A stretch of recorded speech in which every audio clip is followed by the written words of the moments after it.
The asymmetrical poses are a little bit more accessible than the symmetrical poses.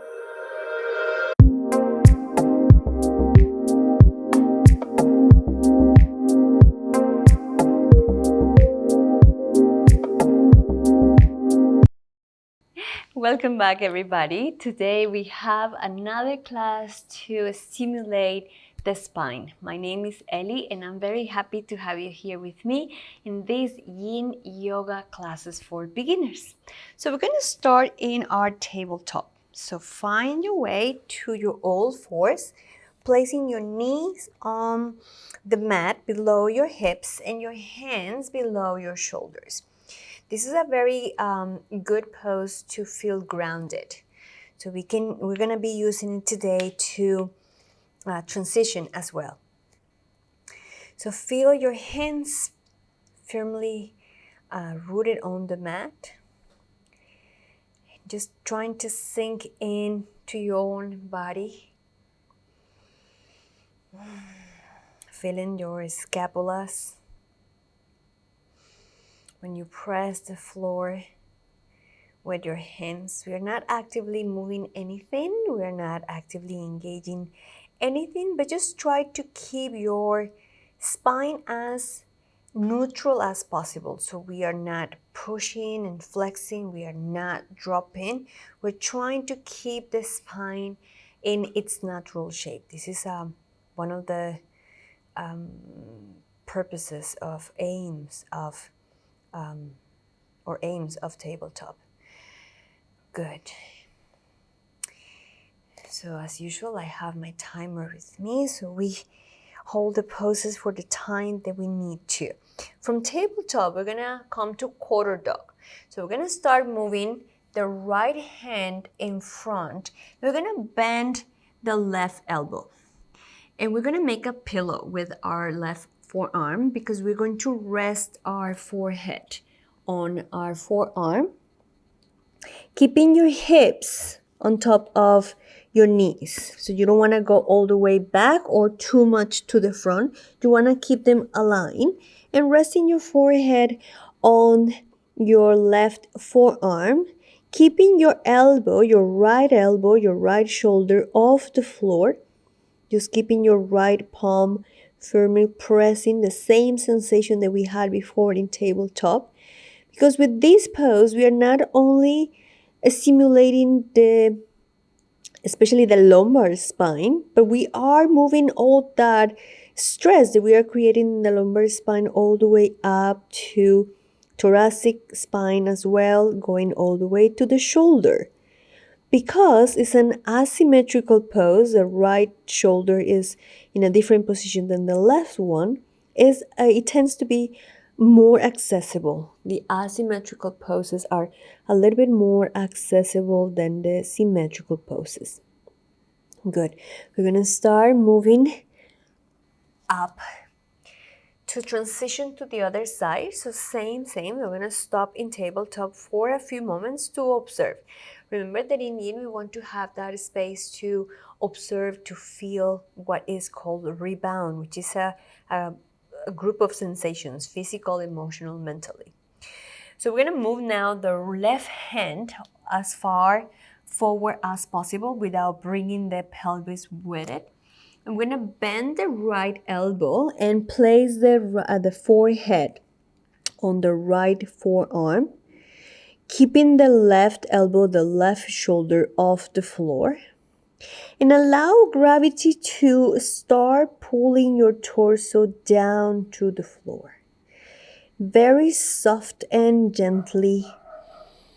We are not pulling, pushing, forcing to get into any shape.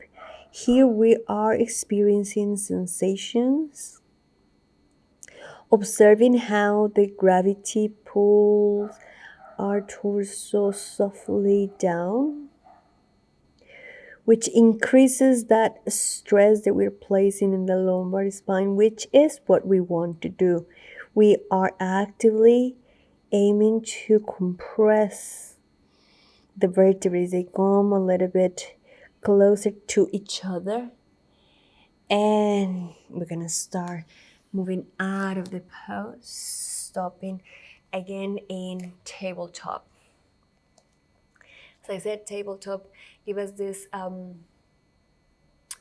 not only the sensation of grounding, but we realign the spine its natural shape. We want to, when we are working with the spine, then we neutralize the spine to regain its natural shape. Now, we have options here. I always like to give you options. You can repeat what we just did, the quarter dog poses in each side, or we're going to come to Anahatasana. Anahatasana is the symmetrical version of quarter dog. Remember, the asymmetrical means the one side is doing something different than the other side. So in Anahatasana, or melting heart pose, we're going to move both hands to the front and allowing the chest to come down. So both hands are doing the same.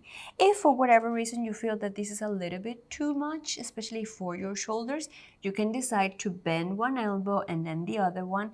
I will let you know when 30 seconds have passed. Let me actually move the timer here. I think it's a little bit easier for me to see. So I'll let you know when 30 seconds have passed. So you can change this side and do quarter dog on the other side. If you're doing an Anahatasana with me, we're going to stay here for a minute, feeling how the chest slowly sink down. It doesn't matter if your forehead doesn't make it to the floor.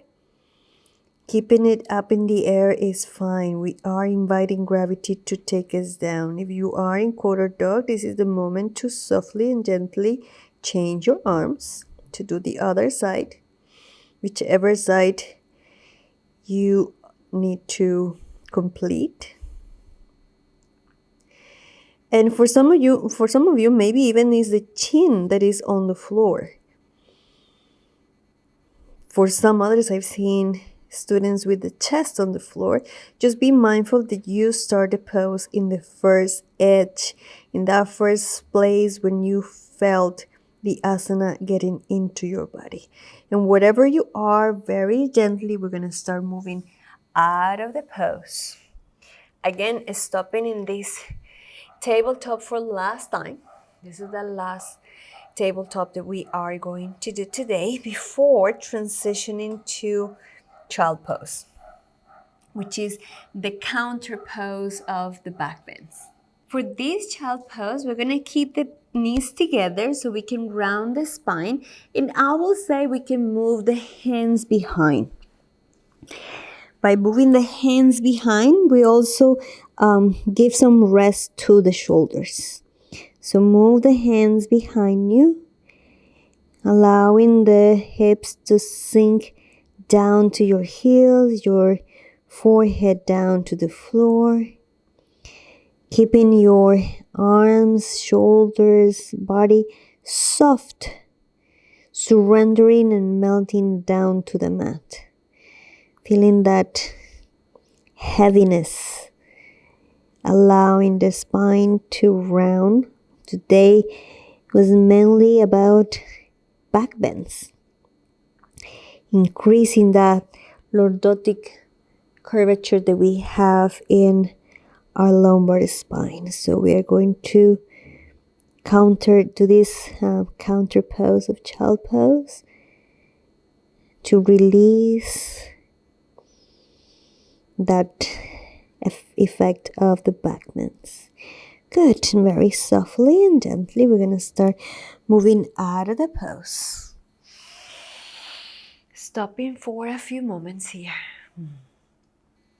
Hopefully finding your way to a comfortable seated position, just allowing that pose, so that's that position of your body to neutralize the spine, bringing the spine again to its natural shape. As usual, thank you so much for joining me in this practice. I hope you had enjoyed the practice, and I will meet you back on the mat very soon. See you.